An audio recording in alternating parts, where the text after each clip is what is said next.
निराले हैं मुंबई के खेल, और सड़क पर मच रही रेलम पेल, और कुचल के मैं मर जाऊंगी, भूले से भी कभी न अब मुंबई को आऊंगी। निराले हैं मुंबई के खेल। और क्या हाल बता रही है मुंबई के जी कि सब कुछ खुल्लम खुल्ला, औरत के सिर पर ना पल्ला, और लल्ला दिया गोद आया के खिला रही है पिल्ला। कॉमेडी के वीडियोस देखने के लिए हमारे चैनल को लाइक और सब्सक्राइब करें।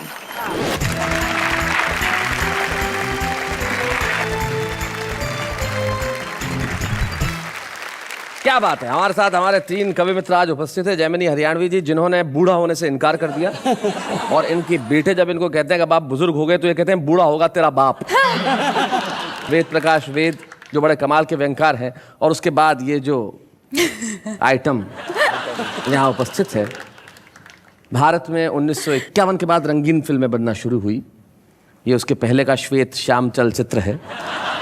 लेकिन रंगीन फिल्में जब बनी तो रंगीन फिल्मों ने कलर तो बदल दिया, लेकिन मज़ा देना बंद कर दिया। और ब्लैक एंड व्हाइट में भले रंग नहीं होता था, लेकिन मज़ा बहुत होता था। ऐसे ही डॉक्टर सुरेंद्र दुबे हमारे बीच में, तीनों ही कवि उपस्थित हैं। हम स्वागत करते हैं। आप अगर तीनों को जरा गौर से देखें तो सुरेंद्र दुबे और जैमिनी हरियाणवी क्या कलरफुल कुर्ते पहन के आए हैं। लेकिन हमारा विषय तो तकनीक है, टेक्नोलॉजी है, और टेक्नोलॉजी का आधुनिकता का सही साथ सिर्फ वेद प्रकाश ने निभाया है, क्योंकि वो टाई पहन के आया है। इसलिए इसका हक बनता है कि वो सबसे पहले यहाँ उठ के आए, लोगों को अपना टाई और कोट भी दिखाए, और आके जरा एक जोरदार कविता सुनाए। वेद प्रकाश वेद।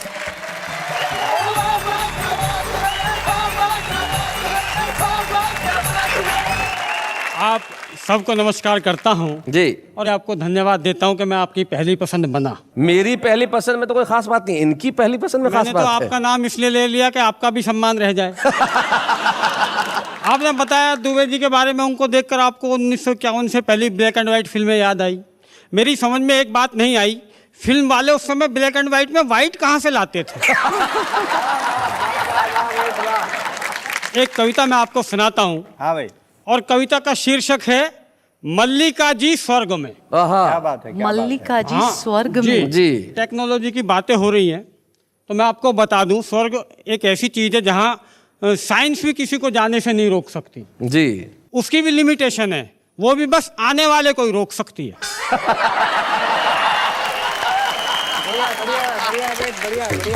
भगवान किसी को ऐसा सपना ना दिखाए जिसमें मल्लिका जी भगवान को प्यारी हो जाए। अच्छा। और मैंने देख लिया जनाब, और देखते ही ऐसा सदमा लगा था, यमराज को एक यमदूत इमरजेंसी में मेरे लिए भेजना पड़ा था। अच्छा। कवियों का हीरोइनों पर मरने का यह पहला प्रयास नहीं था। अच्छा। मैं तो इस मामले में 20वें नंबर पर खड़ा था, पर मरकर एक बात मेरी समझ में आ गई, मधुबाला के मरने के बाद जैमिनी हरियाणवी जी को अटैक क्यों पड़ा था। इन्हें तो डॉक्टरों ने बचा लिया, इसलिए आज तक डॉक्टरों को कोसते हैं, अरे हत्यारों, मधुबाला ऊपर चली गई और तुमने मुझे नीचे ही रोक लिया। एक डॉक्टर बोला, जैमिनी जी, अगर ऊपर जाकर भी आपको मधुबाला नहीं मिलती तो आपका दिल नहीं टूटता। जैमिनी जी बोले, घर में जो ललिता पवार बैठी है उससे तो पीछा छूटता। खैर, मैं इस मामले को ज्यादा नहीं रोना चाहता, मधुबाला के चक्कर में अपनी मल्लिका को नहीं खोना चाहता। सो मैंने यमदूत से कहा, यमदूत भैया जरा जल्दी चलो, नहीं तो मल्लिका वाला यमदूत काफी दूर निकल जाएगा। सुनकर वह रोने लगा। मैंने कारण पूछा तो बोला, अपने मुकद्दर को रो रहा हूं। एक यमदूत वो जो मल्लिका को कांधे पर बिठा कर ले गया होगा, एक मैं जो तुम्हें ढो रहा हूं।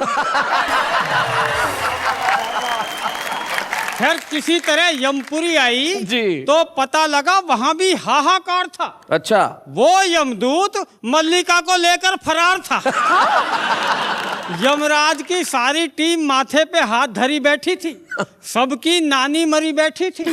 वो तो शुक्र है तभी वो मल्लिका को लेकर वहां आ गया, अगर थोड़ी देर और नहीं आता तो इनका तो मुझे पता नहीं, मैं तो मरा मराया दोबारा मर जाता। बहुत अच्छे। यमराज ने पूछा, अरे मूर्ख, इतना समय कहाँ लगाया? यमदूत ने बताया, इनका मन बहला रहा था, इन्हें घुमा फिरा टहला रहा था। यमदूत के मल्लिका को घुमाने पर यमराज अंदर ही अंदर जला। अच्छा, आज उसे पहली बार अपना यमदूत न होकर यमराज होना खला। अच्छा। फिर झेप मिटाते हुए मल्लिका से बोला, फील मत करना मल्लिके, मल्लिके, फील मत करना मल्लिके, सच मानना मैंने तो पार्किंग से भैंसा निकालकर स्टार्ट भी कर लिया था। मैंने तो पार्किंग से भैंसा निकालकर स्टार्ट भी कर लिया था, पर कमबख्त चित्रगुप्त ने टोक दिया, पद की मर्यादा की दुहाई देकर रोक दिया, वरना तुम्हें लेने मैं खुद जाता, और ये तो तुम्हें यहाँ लेकर आ भी गया, मैं कभी नहीं आता।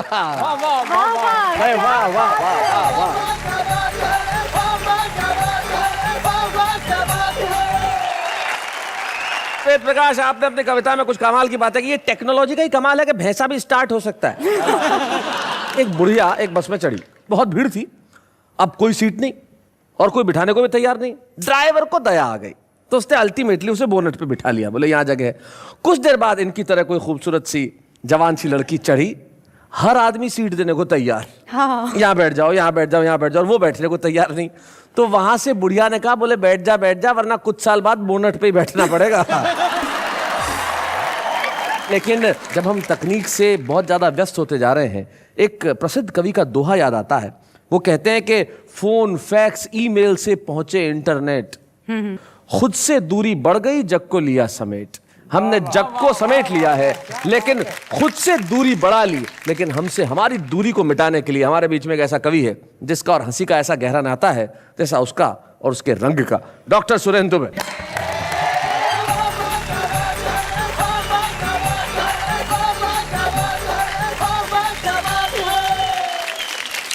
टेक्नोलॉजी की जब बात चलती है, लादेन मरा तो मैं बहुत टेंशन में आ गया। जी, ये लादेन मरा कैसे? हाँ, मैंने आपको टेलीफोन लगाया, आपको याद होगा? याद है, मुझे याद है। शैलेश भाई ने बताया कि ओबामा के पास सैटेलाइट है, वो अमेरिका में बैठे बैठे देख सकता है किस देश के, किस शहर के, किस गांव के, किस घर के, किस कमरे में कौन आदमी क्या कर रहा है।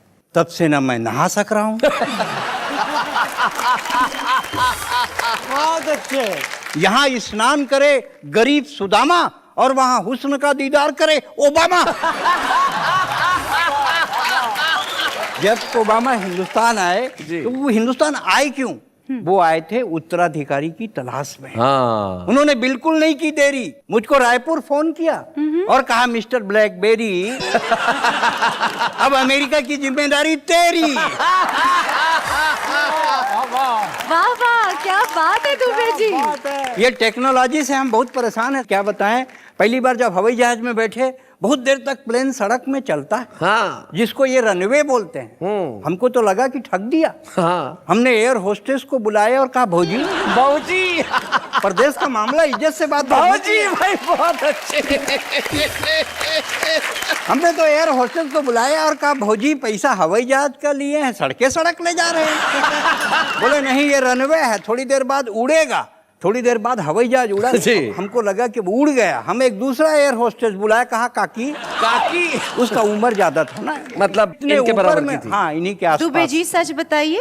अभी इनके सामने सच है, बाद में झूठ है। हमने कहा, काकी देखिए हवाई जहाज कितने ऊपर में उड़ रहा है, आदमी चींटी के समान दिख रहा है। बोले नहीं, चींटी ही है, हवाई जहाज उड़ा ही नहीं। जब ऊपर पहुंचे, टेक्नोलॉजी ने फिर हमको फंसाया जी। फिर हमने आपसे सवाल किया, आपको याद होगा? बिल्कुल याद है। हवाई जहाज में जब बैठते हैं तो ये पट्टा क्यों बांध देते हैं? बोले इसलिए कि अगर दुर्घटना हो जाए तो कोई भाग ना पाए। बहुत अच्छे। ये दिक्कत है भाई साहब जी। जब हम अमेरिका जा रहे थे कार्यक्रम करने, अनाउंस हुआ मौसम खराब है, कमर की पट्टी बांध लो, प्लेन गिर सकता है। ये सब अपना रुपया बांधने लगे, डॉलर बांधने लगे, और कवित्रियाँ अपना ज्वेलरी बांधने लगी। मैंने कहा कर क्या रहे हो? बोले लोग हमको खोजेंगे, बचाएंगे।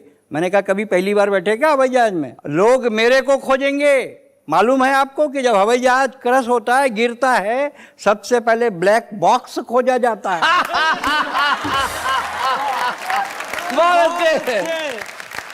बहुत बढ़िया। वाह वाह। अब हम अमेरिका पहुंचे, ये तो हमारे करता धरता थे। स्विमिंग पूल में बोलते हैं भाई साहब नहा लो, आज तो आज तो नहा लो। हाँ आज तो नहा लो। नहाने लगे, सब लड़के लड़कियां बाहर निकल गए। हमने कहा क्यों भाई, आपसे बड़े कपड़े तो मैं पहना हूं। बोले नहीं जी आपका रंग छूट रहा है। क्या बात है। पेट पर कुर्सियां, पीठ पर मेज है, माफ कीजिए रुकावट के लिए खेद है। कॉलेज की एक छात्रा को एक लड़के ने आंख मारी, लड़की ने गुस्से में सैंडल उतारी और फिर पहन ली। गुस्से में सैंडल उतारी और फिर पहन ली।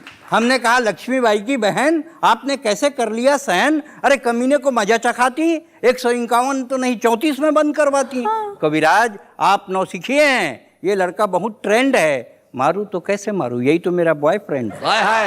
मारू तो कैसे मारू, यही तो मेरा बॉयफ्रेंड है। मैं समझ गया मेरी रफ्तार बहुत धीमी है और शिक्षा पद्धति बहुत तेज है, माफ कीजिए रुकावट के लिए खेद है। क्या पेट बात पर कुर्सियां, पीठ पर मेज। वाह वाह वाह वाह। इसके पहले जब बार्सिलोना में ओलंपिक हुआ जी, हिंदुस्तान और जर्मनी के बीच हॉकी हुई और 4 पेनल्टी कॉर्नर हिंदुस्तान को मिले जी। हमारे देश के बहादुर खिलाड़ियों ने एक भी गोल नहीं किया। मुझे बहुत प्रसन्नता हुई कि ये हमारे सिपाही हैं। तब मैंने एक कविता लिखी, कुछ पंक्तियां रखता हूं। टेक्नोलॉजी मतलब आप सीधा ओलंपिक का सीधा प्रसारण कर रहे हैं। कि खौलते तेल में मैं कब से खोल रहा हूं, मैं सुरेंद्र दुबे बार्सिलोना से बोल रहा हूं। अच्छा।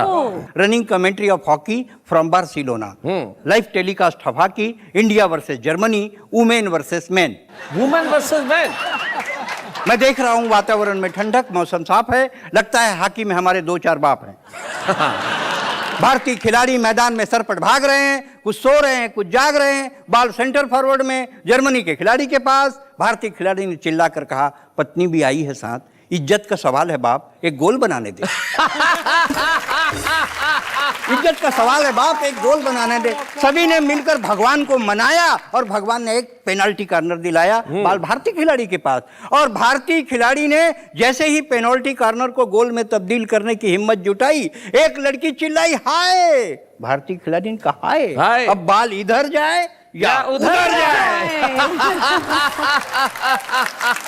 मैं देख रहा हूं स्टेडियम के कोने कोने दर्शकों से खचाखच भर रहे हैं। हॉकी के छोर से भारतीय खिलाड़ी मार्केट में शॉपिंग कर रहे हैं। Ball in right half Germany के खिलाड़ी के पास, सिर्फ स्टिक बचा है भारतीय खिलाड़ी के पास, उसी को घुसा दिया। जर्मनी का खिलाड़ी चीखा और एम्पायर को पेनल्टी कॉर्नर दिखा। बॉल भारतीय खिलाड़ी के पास और भारतीय खिलाड़ी ने जैसे ही पेनल्टी कॉर्नर को गोल में तब्दील करने की हिम्मत जुटाई, एक लड़की चिल्लाई हेलो। भारतीय खिलाड़ी ने कहा चलो। भारतीय खिलाड़ियों ने अपना तीसरा पेनल्टी कॉर्नर भी आजमाया, पर पदक तालिका में भारत का नाम नहीं आया। भारतीय खिलाड़ी खेल भावना से खेल रहे हैं, राणा सांगा की औलाद हैं, इसलिए 36 घाव झेल रहे हैं। क्या बात है। उन्हें विश्वास है ये गर्दिश भरे दिन कभी तो बीतेंगे और जब ओलंपिक में 3 देश हिस्सा लेंगे, एक पदक वो भी जीतेंगे। क्या बात है। वाह वाह।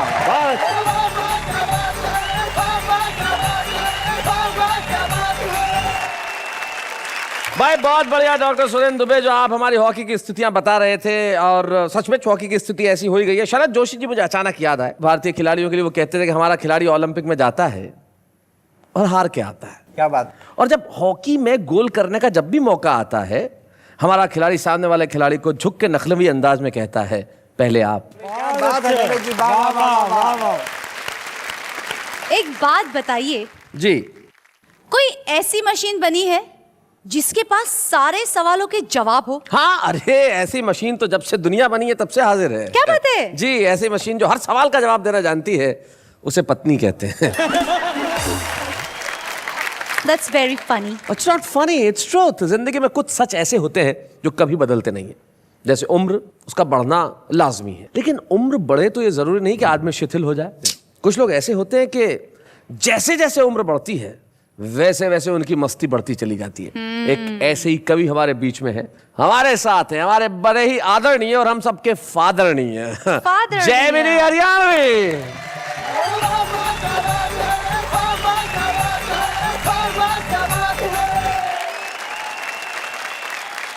भाई मैं टेक्नोलॉजी की बात कर रहा था। हाँ। बीवी और टीवी। आहा। बीवी जो है ऊपर वाले की टेक्नोलॉजी और टीवी जो है आजकल के वैज्ञानिकों की। मैंने इन दोनों की तुलना करी है। अच्छा, टीवी और बीवी की क्या बात है? टीवी बनाम बीवी। ईब मैं एकदम साथ साथ कह रहा हूं जी कि हमारे घर में से मौजूद एक अदद बीवी और एक अदद टीवी। तुलना देखिए, टीवी लाने में हमें एक तसल्ली रही कि टीवी के निर्माता ने हमें 5 साल का गारंटी कार्ड दिया। मैं तो बीवी के निर्माताओं ते भी यो एक कहूँ हाँ। कि उन्हें भी कम से कम 5 साल का गारंटी कार्ड तो देना चाहिए कि अगर यो ठीक नहीं चल रहे तो वापिस कर जाइयो। हाँ। दूसरा पीस ले जाइयो। और तुलना देखिए कि शुरू में हमारी बीवी थी रंगीन। हाँ। लेकिन टीवी था ब्लैक एंड व्हाइट। और जब टीवी आ गया रंगीन तो हमारी बीवी होगी ब्लैक एंड व्हाइट। शुरू में दोनों ने प्रोग्राम दिए बहुत अच्छे। एक दिन बड़े जोर की आंधी आई और हमारे घर के बराबर वाला पेड़ गिर पड़ा। अच्छा। बीवी का माथा फूट गया, टीवी का एंटीना टूट गया। दोनों की तस्वीर बिगड़ गई। हमें दोनों को ठीक ठाक कराने के लिए अलग अलग डॉक्टर बुलवाने पड़े। और जब देनी पड़ी घनी घनी फीस तो हमारे कालजे में लगी टीस। और हम ऊपर हाथ उठा के बोले, जगदीश हमारी सहायता ने आ और इन दोनों के खर्चे ते बचा। क्या बात है, वाह वाह वाह वाह। जैसे मैंने बीवी और टीवी की तुलना करी है तो नेताजी क्या कह रहे हैं जी बताएं। आप सुनिए। होली के दिन एक नेता ने पी के भंग अच्छा अपनी बीवी की बजाय कुर्सी पे ही डाल दिया रंग। अच्छा। बोले असली तो यो है जो मने संभाल रही से मेरे बालका ने पाल रही से। क्या बात है, वाह वाह वाह। जैमिनी जी अब आप तो सारी उम्र शिक्षक रहे हैं, तो शिक्षकों की आदतों के बारे में कुछ बताइए। आदत तो तेरी भी है जी। बहू कितना ही बुरा खाना बना दे यूं कहेगा वाह वाह क्या बात है। तो आदत होती है एक अध्यापक की आदत पर। जी। एक अध्यापक की हुई शादी तो सुहाग रात ने दुल्हन का घूंघट उठाते ही अपनी आदत के अनुसार प्रश्न की जड़ी लगा दी। तेरा नाम? हाँ। चंपा से है चमेली। हाँ। कौन कौन सी थी तेरी सहेली? हाँ। और ईब तक की देखी हुई फिल्मा के नाम गिना। कौन कौन सी फिल्म किस किस के साथ देखी जोड़े बना। अब सुनते ही ये ढेर सारे सवाल, बेचारी दुल्हन का हो गया बुरा हाल। अपनी आदत के अनुसार उसका हौसला बढ़ाते हुए, उसकी कमर थपथपाते हुए अध्यापक बोला, घबरा मत, हिम्मत से काम ले, किन्हीं 5 प्रश्न का उत्तर दे। और भाई अब मैं शादी के ऊपर एक गजल सुनाना चाहता हूँ। जी गजल के कुछ शेर सुनाएं। शादी 2 महाकाव्यों को आपस में जोड़ती है, पिरोती है। हाँ। शादी से पहले रामायण और बाद में महाभारत होती। ब्याहत गड़बड़ी हो गई, खाट मेरी खड़ी हो गई, ढोर कंगने की ऐसी बंधी, हाय रे हथकड़ी हो गई। क्या बात है, बहुत अच्छे।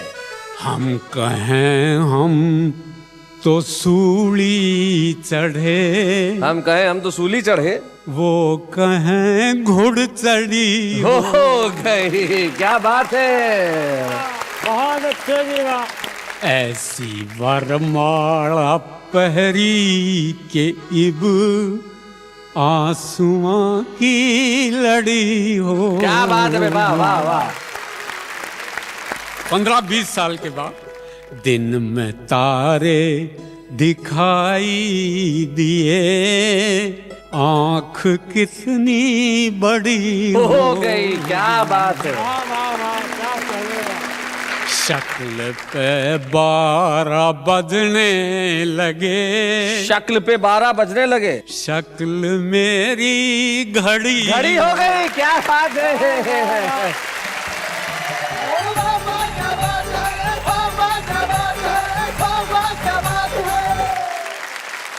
भाई जयमिनी जी कमाल है आपका। 81 साल की उम्र, और इस उम्र के अंदर ये भाव, ये भंगिमा, ये अंदाज आसान नहीं होता।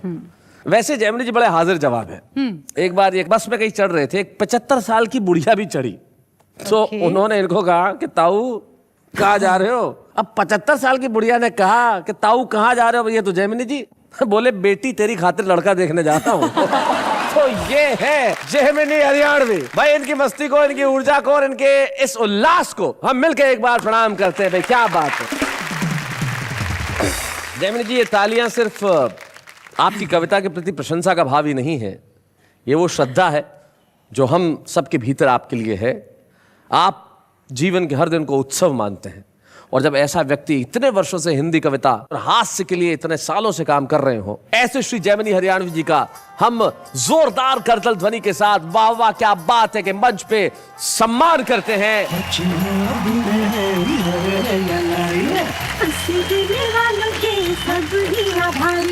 कविता सुनाने वाले अब सबके साथ हैं, बाबा क्या बात है, बाबा क्या बात है।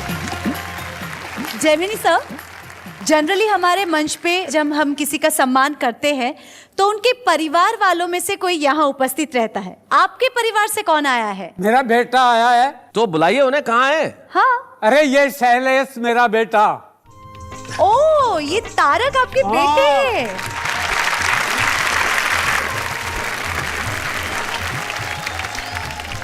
सबसे पहले तो बहुत बहुत धन्यवाद देना चाहूंगा इस बात के लिए कि जयमिनी जी मुझे पुत्र स्वरूप मानते हैं, मुझे पुत्र मानते हैं। ये एक ऐसा हमारा अटूट रिश्ता है। मैं चाहता हूं कि जयमिनी जी शतायु हों, और आज 81 वर्ष की उम्र में जिस तरह हमने इनका सम्मान किया है, जब ये 100 वर्ष के हों तब भी हम वाह वाह क्या बात है कि मंच पे इन्हें बुलाएं, इनसे कविताएं सुने और इनका सम्मान करें। ऐसा ही होगा। क्या बात है। एक मकबूल शायर का सिर्फ एक शेर मुझे याद आता है। वो कहते हैं कि हम सायादार पेड़ जमाने के काम आए, सूखने लगे तो जलाने के काम आए।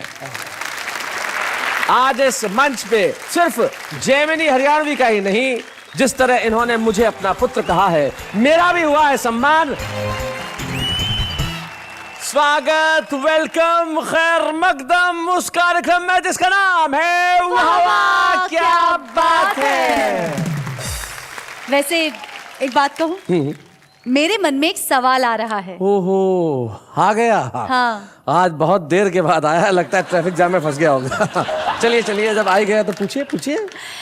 मैं ये पूछना चाहती हूँ महोदय, और आपसे भी जी, कि ये टेक्नोलॉजी से कभी किसी कवियों का भला चला हुआ है कि नहीं? नहीं नहीं, बहुत भला हुआ है। इस टेक्नोलॉजी से तो इतना भला हुआ है, ये इंटरनेट और मोबाइल से देश में नए किस्म के कवियों की एक फौज तैयार हो गई है। जैसे कि ऐसी ऐसी कविताएं, ऐसी ऐसी शायरी। देखिए, जिंदगी बेहाल है, सुर है ना ताल है, मैसेज बॉक्स भी कंगाल है, क्या आपकी एसएमएस की फैक्ट्री में हड़ताल है?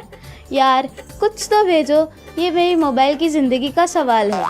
तुम कल आना, पाउडर लगा के आना, पाउडर नहीं मिला तो आटा लगा के आना। जिस तरह आबाद का ऑपोजिट बर्बादी है, ठीक उसी तरह प्यार का ऑपोजिट शादी है। डैडी को किया था वादा, बनूंगी मैं टॉपर, पर देखो नाम आ गया मेरा ब्लैकलिस्ट में सबसे ऊपर। रोगे तो हंसाएंगे, लूटोगे तो मनाएंगे। हम 3 इडियट्स के रांचो हैं, गजनी के संजय नहीं, जो 15 मिनट में भूल जाएंगे।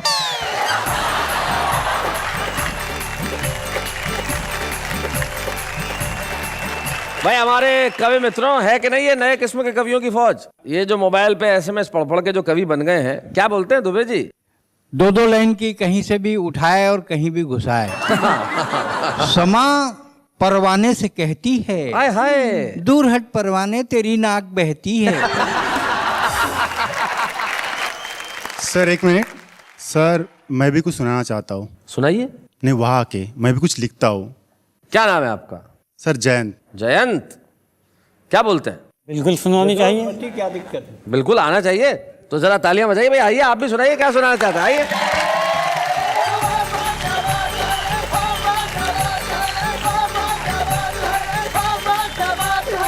स्वागत है आपका इस मंच पे। सबसे पहले तो मैं आपको बधाई देना चाहता हूं कि देखिए आपने इच्छा प्रकट की और आप कविता पढ़ने के लिए यहाँ आ गए। जयंत, कहाँ रहते हैं आप जयंत?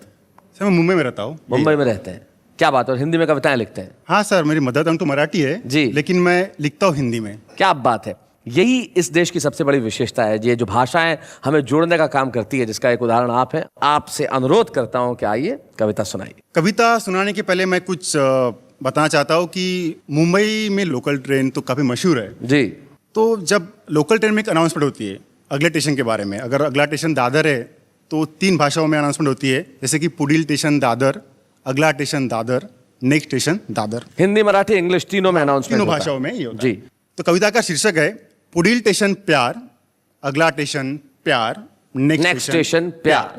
प्रवासी कृपया ध्यान दें, अब तो 4 महीने पहले ही आप रेल का टिकट कटा सकते हैं, नहीं तो 100 रुपए देकर टीसी को भी पटा सकते हैं। 100 रुपए देकर टीसी को भी पटा सकते हैं, लेकिन अब तक न हमें कोई पटी, जिंदगी प्रतीक्षालय में कटी। हम तो कभी वेटिंग लिस्ट, कभी RAC, तो हमारे आगे लंबी सी कतार है। अपना तो बस पुडील स्टेशन प्यार, अगला स्टेशन प्यार, नेक्स्ट स्टेशन प्यार। भाई वाह वाह वाह वाह वाह। तो शैलेश जी जी, फास्ट लोकल छोड़ के हम जानबूझकर स्लो लोकल में सटकते हैं जी। विंडो सीट होते हुए भी दरवाजे पे लटकते हैं। क्या बात है।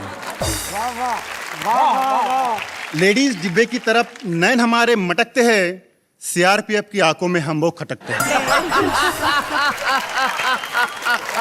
लेडीज डिब्बे की तरफ नैन हमारे मटकते हैं, CRPF की आंखों में हम बहुत खटकते हैं। पटरी तो क्रॉस ने की, फिर क्यों भरे हम फाइन? अरे भाई बख्शीश भी दूंगा, लेकिन पहले क्लियर तो होने दे लाइन। अरे भाई हमें तो बस एक ग्रीन सिग्नल का इंतजार है। अपना तो बस पुडील स्टेशन प्यार, अगला स्टेशन प्यार, नेक्स्ट स्टेशन प्यार। Very well effort, good.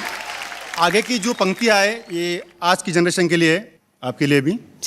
आपके लिए भी है, मतलब आज की जनरेशन के लिए तो है, आपके लिए भी है। बिना अनाउंसमेंट के 2 ट्रेन एक ही पटरी पे चली आती है जी। प्लेटफॉर्म नंबर 4 की गाड़ी प्लेटफॉर्म नंबर 3 पे चली जाती है। लेकिन हमारा प्लेटफॉर्म तो बरसों से खाली पड़ा है। गरम मसाला चाय वाला कब से केटली लेके खड़ा है। लेकिन उसे पता है, इज वेरी ऑप्टिमिस्टिक। लेकिन उसे पता है अंधेरी स्टेशन पे ट्रेन रुकी नहीं तो कोई बात नहीं, अंतिम स्टेशन तो विरार है। अपना तो बस पुडील स्टेशन प्यार, अगला स्टेशन प्यार, नेक्स्ट स्टेशन प्यार। जयंत बहुत बढ़िया, आपको बहुत बहुत बधाई इस बात के लिए कि आपने प्रयास किया। जीवन में सबसे बड़ी चीज होती है प्रयास। आपने कविता लिखी, प्रयास किया और एक अनूठे ढंग से उस कविता को पढ़ा। हम आपको बधाई देना चाहते हैं Jayant. Thank you very much for coming here. Thank you so very much Jayant.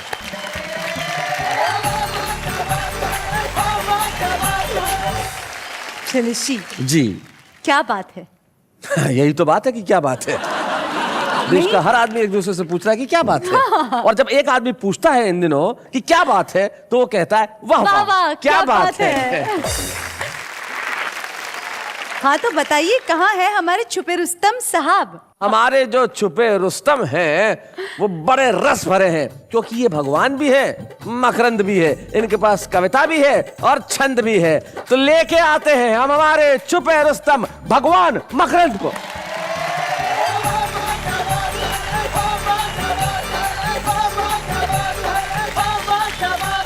भगवान मकरंद, कहाँ रहते हैं आप? कामा भरतपुर। क्या करते हैं आप वहाँ? मैं एक शिक्षक हूँ। क्या पढ़ाते हैं? हिंदी। हिंदी पढ़ाते हैं भाई, वाह, और हिंदी में कविताएं करते हैं। तो आपका स्वागत है हमारे इस छुपे रुस्तम में। सुना है मैं अभी साहब इस कार्यक्रम में अपनी कविता पढ़ने के लिए आ रहा था जी। गांव का रहने वाला हूं, तो मेरी पत्नी जिद पड़ गई कि नहीं जी मैं भी आपके साथ चलूंगी। अरे मैंने कि तू क्या करेगी, शैलेश जी ने मुझे बुलाया है। बोला नहीं जी मैं भी चलूंगी। नहीं मानी, जिद पड़ गई, आ गई मुंबई। लेकिन जब उसने मुंबई के हालचाल को देखा तो वो शैलेश जी क्या कह रही है, उसी के शब्दों में एक गांव की ठेठ महिला मुंबई के हालचाल देखकर क्या कह रही है, यहां से मेरा गीत शुरू। सुनाइए।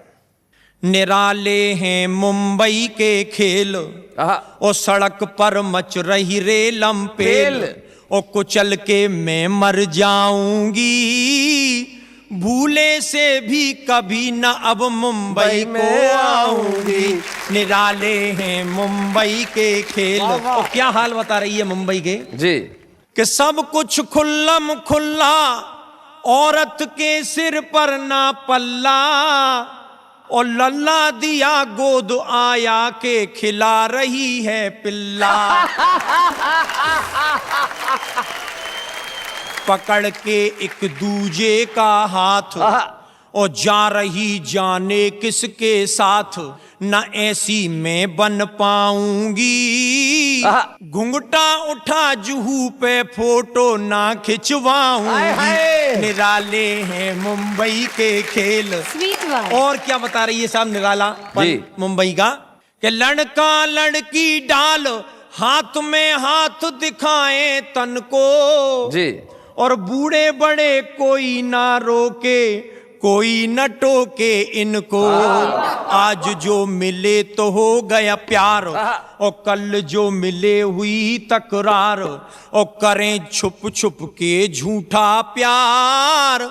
अरे जो खुल जावे पोल, जेब में है राखी तैयार। मुंबई के खेल। और क्या कह रही है साहब मुंबई में आके, कि एक से ऊपर एक बनाए हैं मकान बादल में, एक के ऊपर एक बादल में बनाए हैं मकान बादल में, और कैसे रहूं बिना पड़ोसिन है जाऊं पागल में। कोई ना किसी से बतराए, न मन की सुने न सुनाए, अरे बाल किससे गुथवाऊंगी। क्या बात है भाई, वाह वाह। और इससे भी बड़ी बात आ रही है शैलेश जी, देखना एक गांव की महिला क्या कहना चाह रही है, कि बाल किससे गुथवाऊंगी, और नाम पिया को हाथ पे यहाँ कैसे गुदवाऊंगी। मुंबई के खेल। क्या बात है, वाह वाह। और शैलेश जी आप टेक्नोलॉजी की बात कर रहे थे बहुत देर से, तो मेरा भी मन है कि इस जो टेक्नोलॉजी है आज की मॉडर्न टेक्नोलॉजी, इस पे कुछ बात कहना चाहता हूं। सुना है। आप तो कह रहे थे टेक्नोलॉजी टेक्नोलॉजी, लेकिन साहब ये टेक्नोलॉजी बीमारी है। देखें क्या बीमारी है, कि लगी नई नई बीमारी, आई है आफत भारी, कैसे छुड़ाएं पीछा यार हम। क्या बीमारी है, कि मोबाइल के बिना अधूरा इंसान, दिन रात बात कान हुए हैरान। मोबाइल ने किए हैं बर्बाद हम, सुबह डलवाए पैसे शाम को खत्म। चाहे जहां कर दे हल्ला, लगा रहे संग पुछल्ला, अरे कैसे छुड़ाएं पीछा यार हम। क्या बात है। लगी नई नई बीमारी, आई है आफत भारी, कैसे छुड़ाएं पीछा यार हम। और एक और बिल्कुल मॉडर्न टेक्नोलॉजी जी, का कंप्यूटर करे आदमी का सब काम, धरती पे आदमी का रहा बस नाम। वाह वाह वाह। कंप्यूटर पे ही लड़का लड़की करे प्यार, कंप्यूटर पे ही लड़की चुने भरता।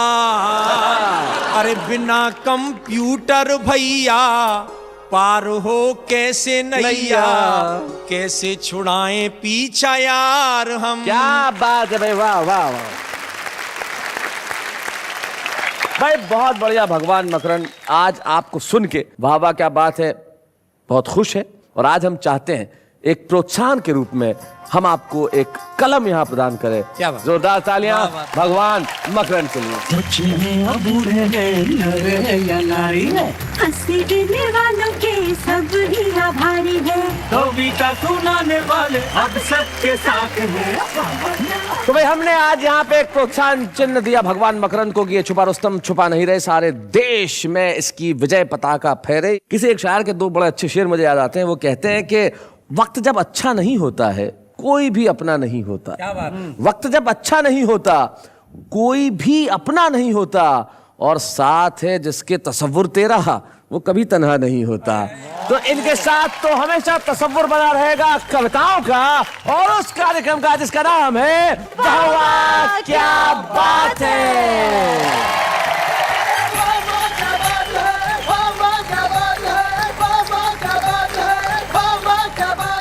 कॉमेडी के वीडियोस देखने के लिए हमारे चैनल को लाइक और सब्सक्राइब करें।